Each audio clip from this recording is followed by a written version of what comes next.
시지고 1학년 학생들 이번 시험 준비하느라 정말 고생 많이 했습니다. 첫 번째 시험이라서 아쉬움이 더 많을 거라고 생각을 하는데 일단 우리 냉정하게 시험 분석을 좀 해보면서 다음 시험을 위한 대비를 하도록 합시다. 일단 시험 범위는요. 교과서 2, 3, 4과와 그 다음에 24년, 22년 고1, 3월 모의고사 출제가 되었기 때문에 많은 양은 아니었어요. 일단 몇 가지 문제들을 좀 보려고 합니다. 일단 어법 문제의 경우에 각 3.6점으로 객관식 문제 중에서는 가장 배점이 높은 문제였는데 모두가 교과서에서 출제가 되었고 어법이 총 3개밖에 없었어요.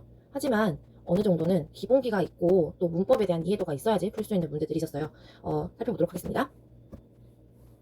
3번 문제가 일단 교과서에서 출제가 되었습니다. 너무 다행스럽게도 시험 대비하는 내내 강조했던 부분이었어요. 답은 3번이었고요. 지금 among부터 그 다음에 demonstrations까지가 전부 다 among으로 시작한다는 건 지금 이게 전치사 구라는 걸 알 수 있거든. 전치사구는 절대로 주어가 될 수 없겠죠. 그렇다면 실제 주어는 지금 어디 있는가? 지금 이 친구가 표시한 것처럼 배추김치가 주어예요. 그러면 지금 어떻게 된 거냐? 주어가 동사보다 뒤에 들어가 있는 바로 도치구문인 거죠. 그래서 지금 도치구문에 대한 이해도가 있어야지 풀 수 있는 문제였어요. 배추김치가 당연히 단수로 쓰였기 때문에 3번은 is로 고쳐주는 게 맞겠죠. 시험 내내 이 도치구문에 대해서 좀 특히 이 지문에서 강조를 했었거든요. 귀담아 들었던 친구들이라면 아마 당연히 잘 풀었을 거라고 생각을 합니다. 다음 문제 보겠습니다.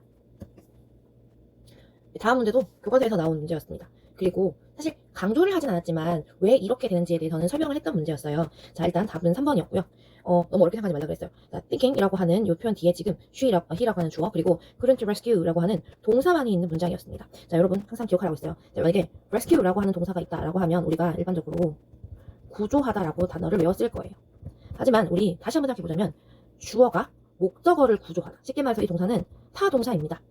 그래서 지금 생각을 해보면 당연히 이 rescue 뒤에 목적어가 있어야만 하는데 잘 아무리 봐도 지금 뒤에 목적어가 없는 상황인 거예요. 선생님 혹시 관계대명사 문장은 아닐까요? 아니요. 앞에 있는 thinking은 분사 구문이지 지금 관계대명사 문장의 선행사는 아니란 말이지. 자, 그러면 누가 봐도 타동사인 동사인데 왜 목적어가 없는 것인가? 이것은 be rescued. 수동태가 되었기 때문입니다. 계속 강조했어요. 수동태는 주어만 있으면 완전한 문장이 되는 거라고. 그래서 항상 타동사인데도 불구하고 뒤에 목적어가 없는 상태라고 하면 이건 잘못된 문장이라고 여러 번 강조해줬습니다. 이 표현은 꼭 기억해야 될 것 같습니다. 다음 문제 볼게요. 16번 문제 또한 교과서에서 질문이 나왔습니다. 먼저 항상 강조를 했었던 B번부터 먼저 보도록 할게요. B번 잘못된 문장이었던 거죠. 자, 먼저 항상 우리가 봐야 되는 건 문장이 너무 길다라고 하면 항상 주어 동사부터 찾는 연습을 하라고 했습니다. 자, 그래서 이 문장 같은 경우에 조금 귀찮을 수 있는 게 if로 시작하는 문장이 먼저 나왔어요. 주어, 그 다음에 동사 그리고 목적어까지 있는 완전한 문장 그리고 커마가 있다는 건 문장 경계라는 뜻이라 했죠. 그 다음부터 새로운 문장이 시작하는구나. 자, 그래서 또 주어 그 다음에 go straight라고 하는 또 다른 동사가 나왔어요. 문장이 많네. 자, 그런데 또 한 번 더 커마가 나옵니다. 그 말의 뜻은 또 다른 문장이 시작이 되어야 돼요. 자, 그런데 여러분 얘기했지 문장이 3개가 연결이 되려면 적어도 접속사가 2개가 필요합니다. 그런데 지금 아무리 봐도 ignores가 접속사일 수는 없다는 거죠. 그 말의 뜻은 뭐냐? 지금 컴마 뒤에 접속사가 없더라도 다른 문장을 연결할 수 있는 어떤 구조가 나와야만 하는데 이런 경우 우리가 쓸 수 있는 구조는 2가지가 있었어요. 첫 번째는 관계사 문장입니다. 관계사는 이 자체가 여러분 배웠다시피 접속사 역할을 하면서 다른 대명사라든지 또는 부사의 역할을 하기 때문에 충분히 뒤에 문장을 연결할 수가 있죠. 그런데 ignores는 당연히 관계사가 아니란 말이죠. 그 말에 대해서 우리가 뭘 할 수 있구나. 컴마 뒤에 지금 ing 또는 과거분사 형태의 분사 구문이 올 수 있겠구나. 왜? 분사 구문은 접속사를 생략하고 문장에서 충분히 알아차릴 수 있는 주어를 생략하고 그리고 동사를 변형하는 형태의 일종의 많이 생략된 형태의 문장이었거든요. 그래서 이 B번이 분사 구문이라는 걸 알 수 있습니다. 다행스럽게 바꾸라는 게 아니었잖아요. 그죠? 중요한 건 뒤에 지금 목적어가 있으니 ignore이라고 하는 타동사를 분사 구문 만들었다는 건 ignoring이라고 하는 ing 형태가 되겠죠.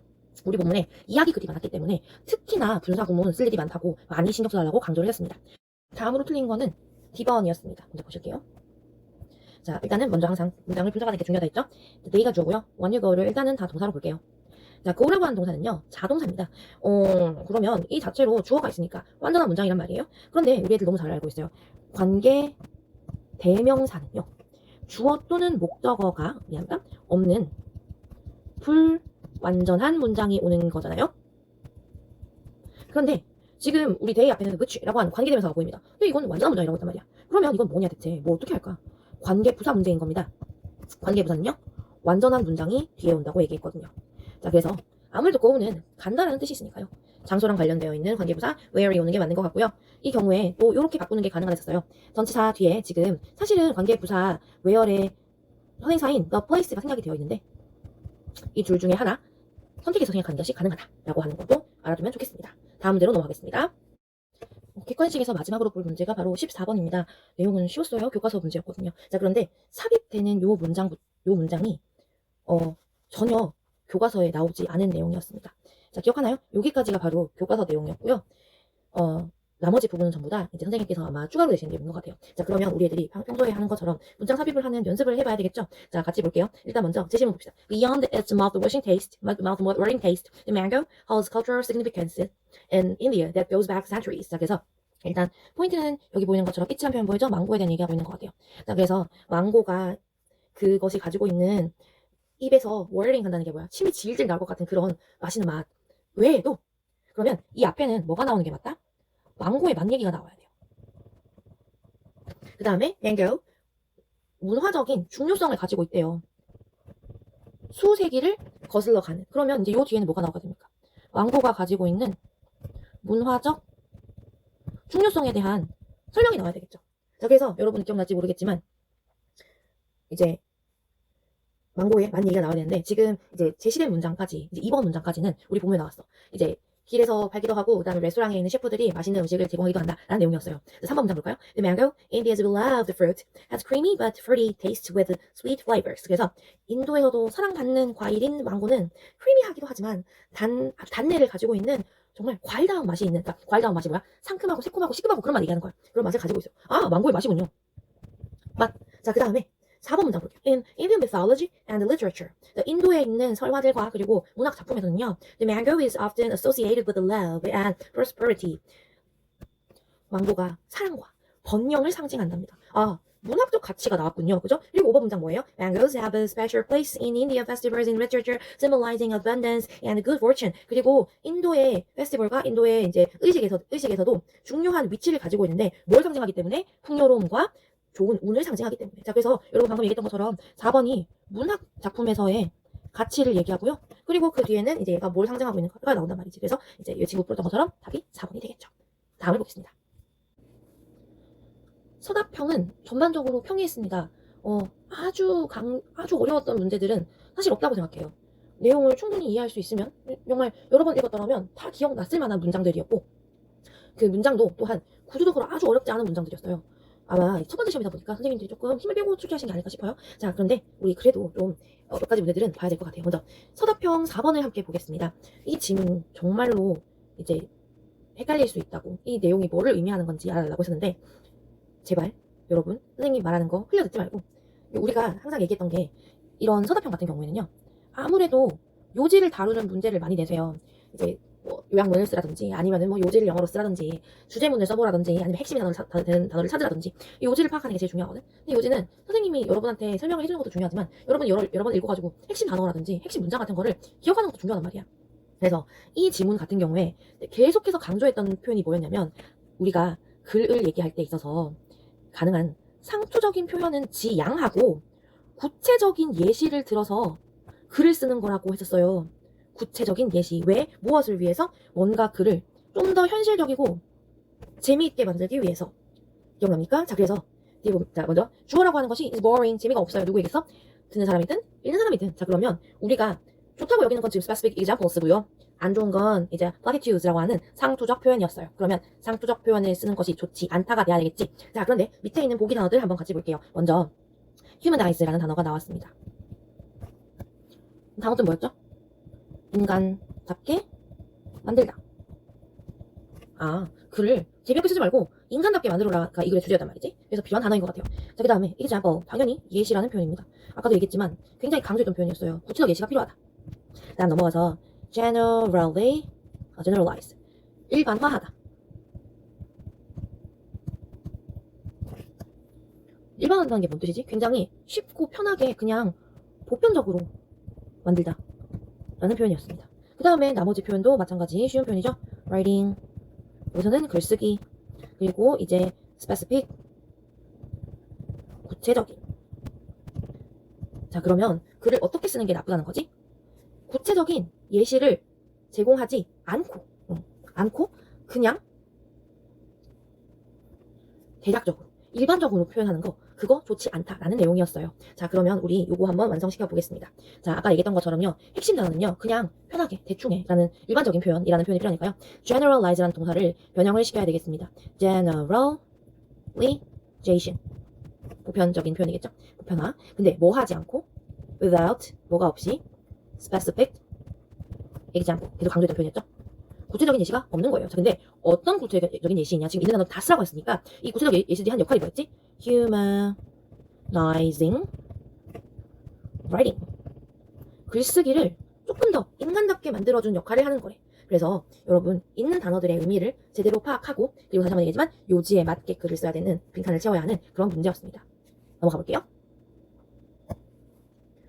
소답형 5번 문제입니다. 요거 첫 번째 문장부터 이제 내용을 헷갈리면 안 된다. 그런데 생각보다 요지가 아주 분명했던 글이었기 때문에 이 문제는 굉장히 쉽게 맞췄을 거예요. 자, 요지가 뭐였습니까, 여러분? 우리가 특히나 이제 의미 있는 일, 이 사람한테 중요하다라는 내용이었어요.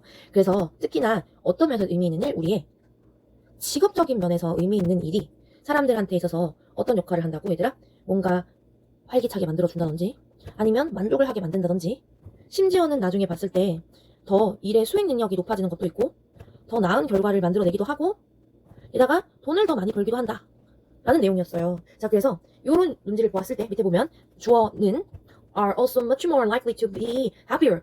전반적으로 자기 인생에 있어서 더 행복해질 것 같은 가능성이 많다고 합니다. 그러면 뭐겠어요? 자신의 직업에서 의미 있는 일을 하는 사람 또는 본인의 일을 만족하고 있는 사람들이 되겠죠. 자, 그래서 대표적인 표현이 뭐였냐면 이 표현 기억하고 있습니다. 문장에서 those로 시작하는 경우 이게 저것들이 아니라 이건 우리가 뭐로 이해하기로 했다? people로 이해하기로 했어요. Those who are satisfied with their work.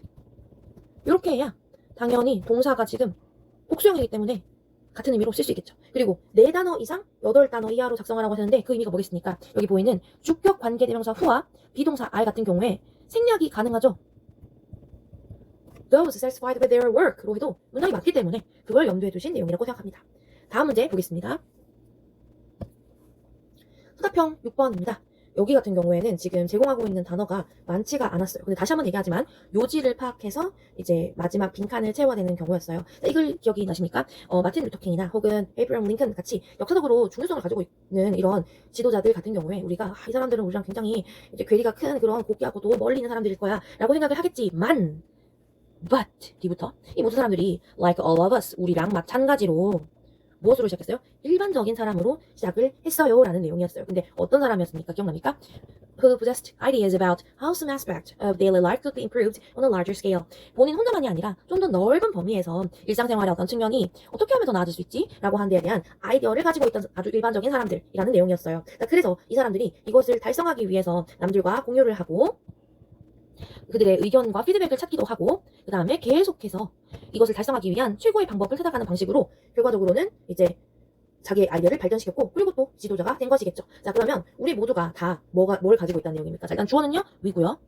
우리도 지도자가 될 수 있어가 맞겠죠? 그래서 potential이라는 단어를 넣어주신 것 같아요. 이거 뭡니까? 잠재력이죠. 자, 그래서 we all 요건 생략 가능할 것 같아요. have the potential. 우리 모두가 잠재력을 가지고 있습니다. 어떤 잠재력이요? To be leaders.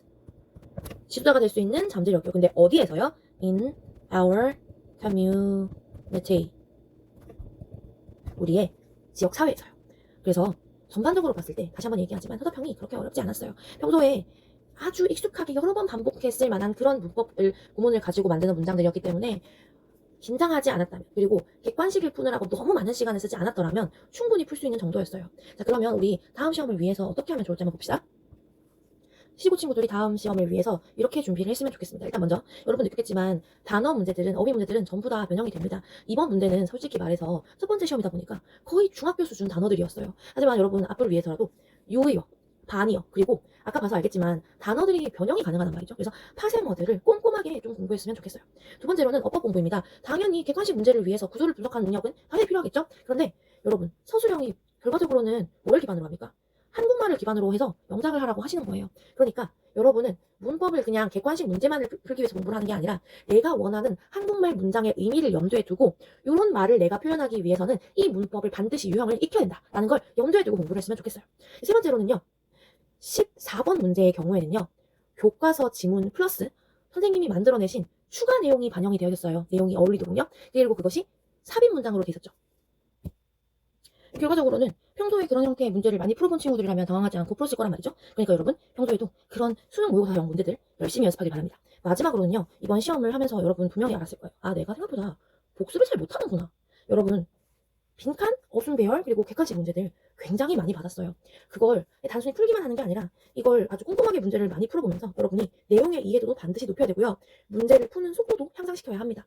그래야 다음 시험 범위가 많이 늘어나더라도 또 어려운 내용을 다룬다고 하더라도 충분히 여러분이 공부하고 복습하고 자신의 약점을 파악할 수 있는 시간을 확보할 수 있는 거예요.